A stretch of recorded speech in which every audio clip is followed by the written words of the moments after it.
Sahin kan pathian ming fakin om ro se hun cha hun lom om min lang kang le a thian thu puan chua thaina chan vo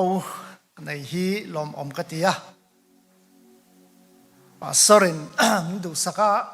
kar le zo ki ka hun diktak tur chon ni nan wal zin thut te kan tum deuh mai theia kan tin le lo phone ni mai thei voka yang awang chuanin voin hi hun ka changa lom om ka tia Pentecostal ni ania voina ta la thu pui ngai dam na ti manga soi tuma ain kung kai viau lo na amaro chu Pentecostal ni hi leile van in rem na ni nem he na ni ani chu wang chuan ngai dam na ti hianin omzia anei viau thavin ka hria ngai dam na kan ti hian a top mai lova ngai dam na chuanin in rem na a hril a phur telani in rem na tel lova ngai dam na mai chu a ol lutuk mo heta tuamo kamu le to ngai lo tur abiak bok abiak le ngai to lo tur ngai dam ta chu olani maro chu in rem na hi poi mo ni chumi ni tur chuanin ngai dam na hi poi mo ka tia ai a practical thayang bera tunlai chu thu soi hi tha ka tia chuanin self critic kan tia mani le mani in soi sel ngam hi apoi mo a tum khat a mizo te kan fel lo na hi ka soi deuh thina ta chuanin a min lo mu a he deuh an om to ni mar chu poi ka timia lo kha kha a chan chu mani le mani kan in soi sel ngam lo chuanin mi hring hi a than len thei lo a than chau thei lo ani chumian hi wangin kan community thatur chuan in ngai dam ton na hi kan mamo a pathian ngai dam na lampang hi chu kan chiang viawin ka hria soi em po thul ka tilawa pian tharna kan ti chuan ka soi fo to thin mi hring le pathian te in rem na atela chu ta chana top lo evan tam tak hian kha kha an soi deuh tlang pui ani maro chu mi hring te in rem na hi apoi mo le boka ti chuanin mi hring te le nature mo thil siam dang te in rem na hi apoi mo le boka ni ti chuanin mi hring ke mani chung ril mo kan ke mani self image kan hung poa pastorina a sermon self image hemi inner struggle ke mani hen in rem na a omangai boka ni chu pathian thu kan soi re na chang khami pali kha soi tel angaya lo chuanin a king bai tlat mai ni chu voina kan thu pui tur chu anita kan nung de han ka soi to hai in rel lampang hian kan community ati buai na sa le a chu wangi ban san tong uti ka soya ka chun zom do na mi ka ti ka ngai tu na sa khop mai ma se in rel kan ban san chuanin thu soi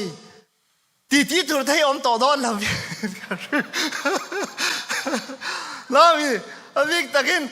kan hai chu a topic kan be na hi rei to in ka ria pa hau ti gai na rala na nu hau phone ni lak bo sak vek ila in rel hi to me yang ti te khang kan soi to thi na ma la ani lo pon kan tia tactic ran hi kan be ya a thei lo ni chu wang ka ngai tu in rel na lampang ti top chen nu ho te an ngoi le to ngai biak in sak te kan tum sia tholom ten tho tha to lo wanga lo ni an purna te bau zo nga chu wangin kha ai chen a let lam tang hen che zeu mai la in rel sup ila in ngai dam zung pok ila a thalomi ti in rel lo thei ka kan tu thu sa man dio ma ro ka lo in rel la lo in ti thiam lo ka chen in ngai dam kha poi mo sia kha voi na ka soi don ni lo ni ta chuanin kan ngai tu hawata na mathaya bung som paria chang som ni pakhata tang hian ka ran chia ra nge ta hian sap tong in ka tia chalai de le kan nau the vida an hria thiam ve theina turin pathian thu lo ngai thlangu chumi lai chuan petera lo kala anena lalpa ka una vin ka chunga thil ti sual sela voing zan nge ka ngai damang voisari thlengin em ni ang atia ison hne na voisari thlengin ka ti lowache voisari mun som sari thlengin ka ti zok che ani chumi wang chuan van ram chu lalber tu emo aboi te hne na sum chan chin ti fel tum nen chuan te khin ani tin a han ti fel chan chuan mi pakhat talen sing khat ba hne na aron hruaya tin pek tur anei lo awangin apu chuan ama nen anu pui nen afa te nen anei zong zong nen thala rul tur thu ape a chuti chuan boy chuan kapu ka chunga zangai ri la azain ka pevek angche ti in bok khupin chibai abuka ti chuan chu boy boy apu chuan a khongai ta em ema a tha a bachu angai dam ta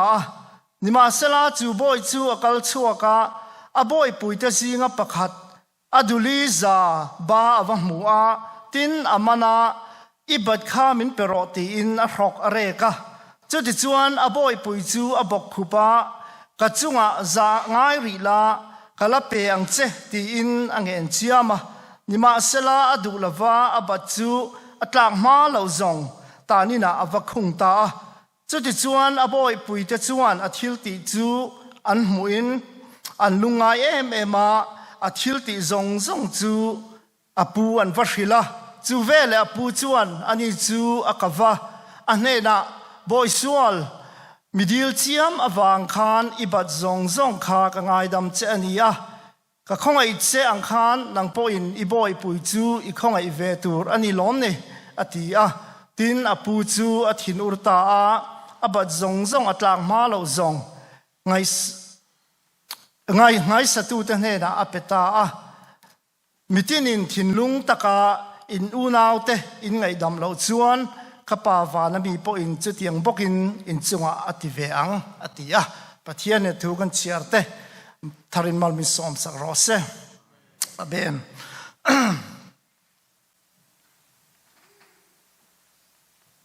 thil pathum voina soi katuma ngai dam na chungchang soi hianin arilin azaw le a wangin soi sen manani don lawa pathum ngai dam na kan ti hi enge mo what's forgiveness tianga apanina chuanin engwange kan ngai dam thailo thin mo why can't we forgive anilo le what's the hindrance to forgiveness anianga apathum na chuanin how can we forgive and tinge ngai dam na kan nai thayang mo what's the power behind it to forgive kha kan ngai to ho tur chu ane ngai dam na hanti hianin asam viawa maro chu asam anga kan ngai to ang hu hianin ngai to fu lo hi kan nei thinin ka ria ta chuanin isu hena ta hena soi chiang em a soi do ber chu ngai dam na kan ti chu phu balak lo na hian ni top mai ani min kan chuwa thilaran ti sualin kan mi hring mi zia atang chuan mo mi hring mi zia hianin thil pahniaran oma digna kan du ne chu pathian laka kan don ani mo ti mayang chuanin phu balak du na hiaran om bokani chu sual laka kan don hian ni tlat dignan rawa rel tir kha kan duwa kha acha ani ma se he digna le phu balak na inkara hianin thlen than hi a harani tin line a oma ta chuanin a in zom thina ni digna ka rain ro ka rela mo ka ti kha phu balak na alo ni thin ani chu wangin a hriat ol sam theina badan pera chuanin ngai dam na kan ti chu phu balak lo na hi ani mo ta chuanin hei sap chuanin giving up the right kan ti khera tukina ka phanu ne kan in debate na sa min kan chunga thil min ti sual chuanin kha right phu balak dollar som nga min ba ni chuanin ibat kha irul turani ti kha ka right ani an lo me ma se min rul du lo me ro ka ngai da ma che kati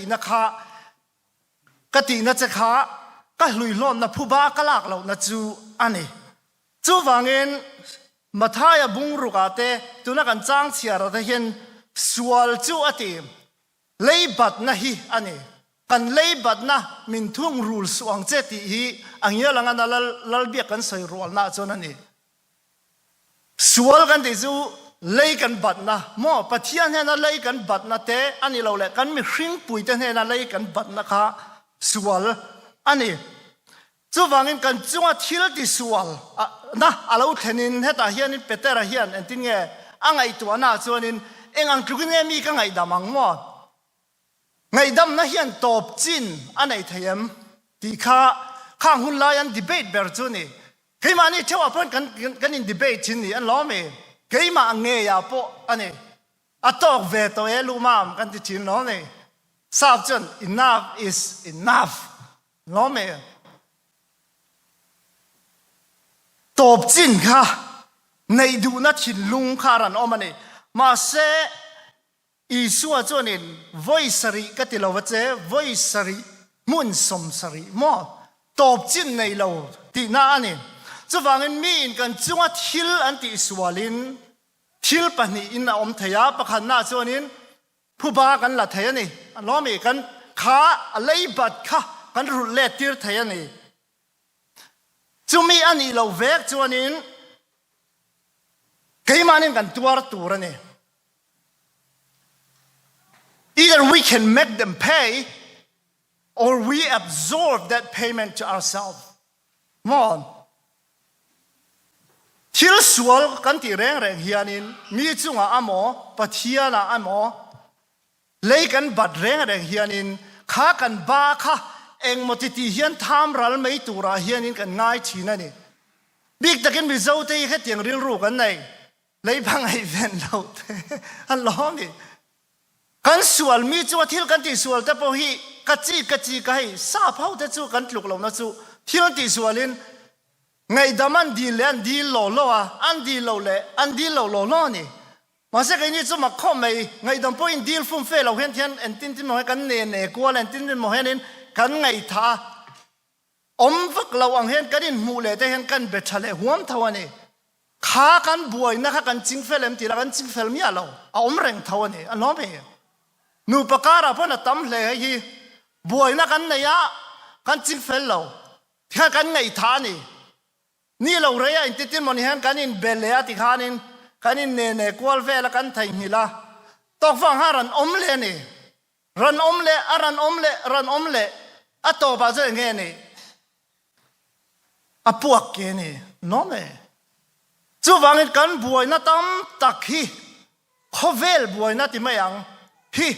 ไงดำอินเดียไทยเรานะบวยนะข้ามีกันสวลข้าจินเฟลไปเรานะฮีเอามันนี่จู่ฟังบวยนะกันในเฮียนินกันจินเฟลไงตัวนั่นนี่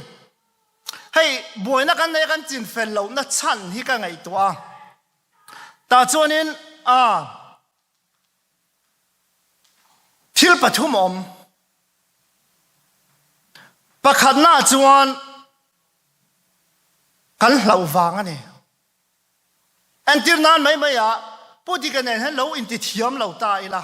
มั่วข้ากันอินติเทียมเรานะข้ากันจิงเฟลไงตัวนี้ไบเบิลจนอิจิงเฟลตัวนี้อันที่เนี่ย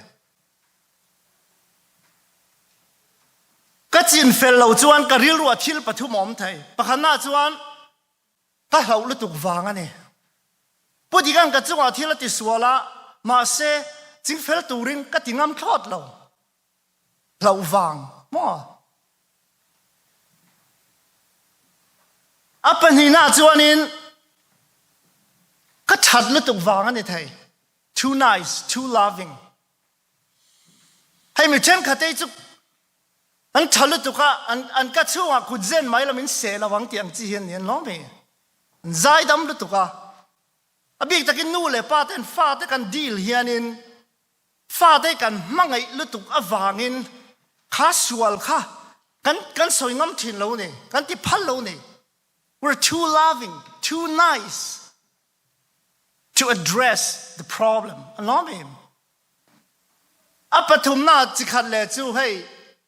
I don't care too apathetic มั่วกันแค่เราเนี่ยพูดที่กันเนี่ยกันที่เทียมเราเนี่ยจะเราแต่ขึ้นเลยตายลางเองพูดที่กันจะแค่เราดูดึงเราฟ้องเวไม่เสียกันพวกก็ดูดึงก็ออกมาเองไงมั่ว กัน problem ค่ะกัน address เราเนี่ยจู่ๆกันเรียกตัวจู่กันเราลุตุกเตะไว้เส้นนักกันลากซ้ำหัวหน้าเตะโม่กันมั่งไงลุตุกันเราเลยกันชัดลุตุกวางหัวหน้าเตะอันนี้เราเลยกันเคร์เราลุตุกหุ่นเตะเฮียนินสวลปุ่นลุ่นทีนั่นเองจู่วางสวลที่กัน address เราจวนสวลปุ่นลุนะสวลเฮียน greenhouse effect อันไหนทีนั่นเองเขาเวลากันบ่อยนะตั้มตักจู่ข้านี่สวลที่กัน address ไปเราอัน address งั้มเราอัน address ดูเราอันที่ดินมองเห็นนี่กันเน่ๆกว่าละเขาอยากมอทราบเขาดังแต่ก็ sweep under the rug เพื่อนหวยเวลาเฮียนี่เพียดลูดอีลาเขาอยากด่าบ่าวไม่อีลาที่ข้านินการขัดเวลเราเวียกันนินเบลเลียกันนินมาเสียข้า problem ข้าสวลข้าละอมไม่ปากกันวุ่นเลียนั่นเอง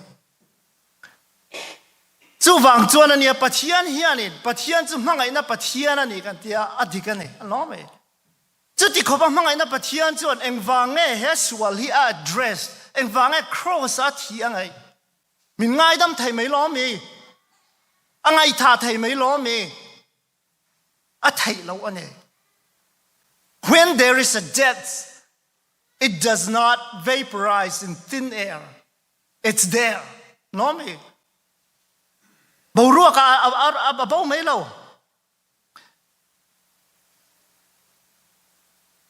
จู่ฟังอินไงดำนะกันที่จู่อินไงท่าไม่อันนี้ละว่าอินเรียที่ยังไม่ปนนี่ละว่าอินท่าดุลไม่ปนนี่ละว่าข้าสวลข้ากัน address ไงตัวนี้จู่มีกัน address เราจู่นี่เองติกามากันชัดล่างไงละฟังจู่ forgivenessไงดำนะจวนนี่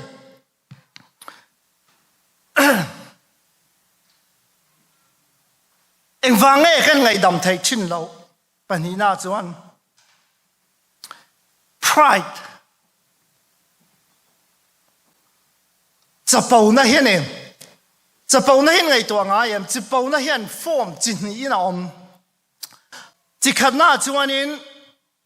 มันอินไงสานนั่นเองอินไงสานนั่นแหละฟิลิปปีบุ้งนี่จ้างเห็นอินไงหลุดหน้าเตียไอ้นังเราเฮียแค่มิน a word play เดี๋ยวเล็กกันสวยเฟียงอ่ะอินไงสานนะที่จะเจียงวิววินกับเฮีย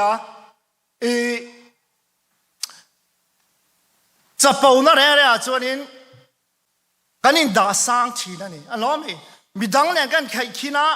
มีดังอาอินกับเฟลซอกมีดังอาอินกับทะซอกมีดังอาอินกับที่ไทยซอกมีดังอาอินกับเทียงหิมซอกมีดังอาอินกับอินเปซอกมั่วมีดังอายอินดาสานนะคะจะเป่านะจิขัดอันนี้อาจจะนี่เลยนะทุกจวนนี้ให้ empty glory นี่จีน่าอินไงหลุดนะกันเทียนี่อินไงหลุดนะที่จูมีอายินกันหลุดตักอันนี้เรามั่วอันนี้นะแต่ก็จวนนี้มีอายินกันหน่วยหนุ่มเฟซอกันเนี่ยข้ากันอินไงหน่วยกันหน่วยหนุ่มเฟซอกันอินหมู่นะคะใครมานี่เห็นอินเทียมเรานะอินสิทนะอินดูโตกเรานะเอามันเนี่ยจูกันอินดูโตกเรานะจวนนี้มีดังแต่ข้ามินตีร์ตามีดังแต่ข้ามินทีตีร์ตามั่วมีดังแต่เนี่ยอินที่อัลลังป้าวันให้จูอันลันดานะจนแห่งมีแต่จูอินง่ายกลมตักเห็นอังกันเองอินผ่านยมตักเห็นอังชินอินง่ายกลมนะดิกเหล่านี้ให้อาจารย์จูอันช่วงรีลาจวนนี้มีดังเตยจากนะเตมีดังอายก็เทยโซกันนี่ที่ปวนชัวจากนะที่ลันจากนะมั่วให้ทราบจนself proof อันเดียนี่มานี่เลยมานี่ฮี improve ตุ่มน้ำมั่วมีดังอายกับเฟลโซกันนี่นางอายกับเฟลโซกันหลงกันเฟลนะฮะกันตีหลังตัดเสียมามั่วข้าเฟลนะข้านวมกันตีวางป้อนนี่เราชากันตีวางป้อนเรามาเสมีดังอินมีง่ายสร้างเราเสตีกันดูหน้าวางกันนี่มีดังอายไทยโซกอ่างอินตีลันนัตเตมีดังอายโลมง่ายโซกอ่างอมนัตเตมั่วจู่ไอ้นั่นเรานะจู่อินง่ายโลมดิกตักจวนินโลมหน้าข้านินอะไรมันนี่ lo me a thil ngau ani na ngau khanin a in du tok a him self confident in a security and more internal security ma se hemi empty glory in ngai lu ho re chu a in du tok ngai lo mi dang nan khai khina a in mu ne pa a in mu hawa a in mu tlo ma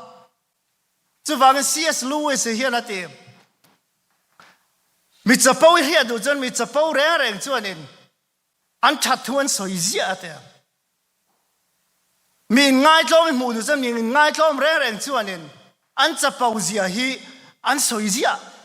an confess zia ne te chu wang self diagnosis kan hre du ni tak tak chen ka in min klai ngai tlom nge kan ni mo nge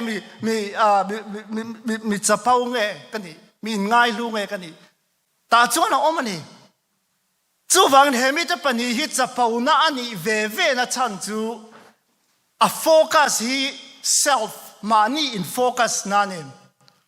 chapau na pride kan ti ran chu self focus self centeredness more self absorbed more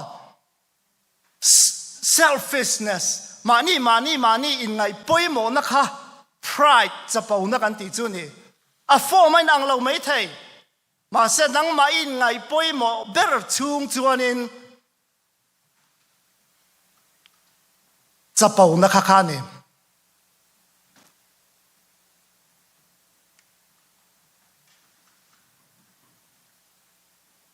he chapau na kan nai chung chu mi dang kan ngai dam thei lo an lo me mi aya tha ka in ti chung chu ngai dam na ka dil thei lo ke sual ni le nem i sual lom nang ma wang lom mo a thei lo ani lo point ke ma ka in hunewa in ngai lut na tang chon mi dang ngai dam thei lo nang chu ka competition in ya ka erchea an lo mi ka tei cha nang aya chat le fin le fel ka du ani chuanin ka ngai dam thei lo che a ming mai in ka ngai dam che po ni mai thei a ming mai in ngai dam ka deal che po ni mai thei ma se chung ri la tang han a thei lo re ran ngai dam a thei lo chu ti ani si chuan en tin nge mi kan ngai dam thayang a power nge ne cross thu ka soi piang chon cross ka ti zia don ka ti kha a chan chu he thu hi a rilin a chalu tu ka philosopher Covel philosopher te pan he cross an nei lo mon psychologist te po hian kan counseling a cross atang lo chuanin nun hi an thil thai lo an zil tak tak thai lo ne and til nana I real lo be dong ai depression chuanin and ting an ti thai an ti thai chun ber chu depress lo mai ro ti kha ne I depress lo na tur chuanin shopping ate vakal la khwal te zin la vacation te la chian te kom la chu tiang kha tiang cinema te chu en la ma se a fam kim lo ani thil pakhat a kim lo something is missing but only on the cross there is perfection chan chu cross atang lo chuanin in ngai tlom na tak hi om thei lo cross a enge ka mu ti chuan misual ka nia he misual tan hianin ka pathian meu athiani ti hi ke man achian angai ne achian mai ba ka nun pu angai mi ngai dam kan dil don chuan misual ka ni ka in hriat angai ne an lomi nangai ka in mu that chuan ani lo le nangai ka in mu haulu tu kan mu neu lu tu chuan a thei tlat lo ma se cross atang chuanin misual ka ni idin huna dingila kai po ka ti ve thawang I chan changila kai po hetiang thil sual he ka ti ve thawang idin huna dingila tungal te po ka that ve thei thawang khata chang lo chuanin nga in ngai tlom na nun tak tak hi om thei lo ne mi hring te hi mi sual khan ni kan sual em awangin pathian meu po kan sual atan athi angai ani ti hi ke mani anung turani number 1 a panina chuanin lom na le muan na kan nei lo chon mi ngai dam thei mi lo ni china ka soi khamo inferiority complex nei ho reng mani in munep lutuk ho reng lai mu lutuk reng han an ko chunga muan na om lo ani chumi muan na om tur chuan pathian mangai na hi attaka kan te mangai chumi tem tur chuan cross hi angai tho in chi ka mo hei tharau ra te hi an study ulangin tharau ra te hi ain zom vekani antir nana mangai na nei tur chuanin khongai na inei angai ni anome alo bera pakhat tal inei angai maro chu in sual ngai dam na hi ama khop mai tharau ra dang zong te kha ama mo vek nang ma chung ri la lom na le muan na te mangai na te khang kha inei lo chuanin mi hi ngai dam thai mi lo a thai lo maro chu cross a chuan pathian mangai na atakin kan mu ne pathian hing chu fakin om ro se mi sual kan ni lai po in thitur kan ni lai po in mi tlak tlai lo kan ni lai po in ka fel na ber po hi puan chen hang khai ang lek ani lai po a katana min thi sak tu pathian chuan min mangai don lom ne chu ai ba ka mangai na chu om thai lo Titanic mangai na te hi kan soi thina a thave kan mangai tan chon thi har lai nem mo kan mangai em kan fa te tan te kan nu le kan pa te tan te kan nu pui pasal te tan kan thi thei lo kan nun kan thap nga mani mi hring ten lo me kan mangai kan rama tan te ma se mel ma kan ni lai po in ati kherani bible en pathian mel ma kan ni lai po in pathian in anun pe me buin mangai na min tilang min mangai na tilang ane chu mangai na chu heta hianin atakin afam kim ani chuanin mo mi te min hu sit na te mi te min soi sel na te o ma chu chalangal e mai ti ang vel mai ha kan voi to lo mo mi zong a mi thu pui ber mo ngai dan zong a ngai dan lu ber kan pa pathianin oma ka mangai to chea ka tang chunga ka pom to che eng tika ma ka thangai lawang che ka fa ini e min ti son ka ta na to ka ni pathian min chu fakin om ro se chu wangin heta hian kan nun a khata ni chuanin mi te min ti na mai ya enga mo hle ka kan thina rim turan to lo mo kan buai tur ni to lo phu ba kan na tur ni to lo kan kal pha hianin idam mo in tia in chi baya in fop chok turi kan ni to ne lom ni kan in fop thai lo ani chuan kan chi bai thai lo ni chuanin chiang lo amani lom ni maro chu thin ter ri ma mi hring kan ni a